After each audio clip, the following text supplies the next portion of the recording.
అనగనగా ఒక ఊరిలో హర్ష అనే ఒక కాలేజ్ విద్యార్థి ఉండేవాడు. కాలేజ్లో సుధీర్ అనే ఒక అబ్బాయి పరిచయమయ్యాడు. కొన్ని రోజుల తర్వాత సుధీర్ హర్షను "నువ్వు నాకు బెస్ట్ ఫ్రెండ్గా ఉంటావా?" అని అడిగాడు. హర్ష ఒప్పుకున్నాడు.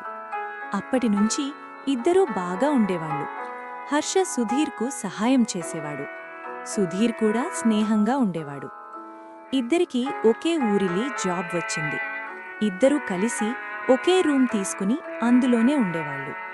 అప్పుడే హర్షకు అర్థమైంది, సుధీర్ బాధ్యత లేని వ్యక్తి, స్వార్థపరుడు, గదిలో ఒక్క పని కూడా చెయ్యడు.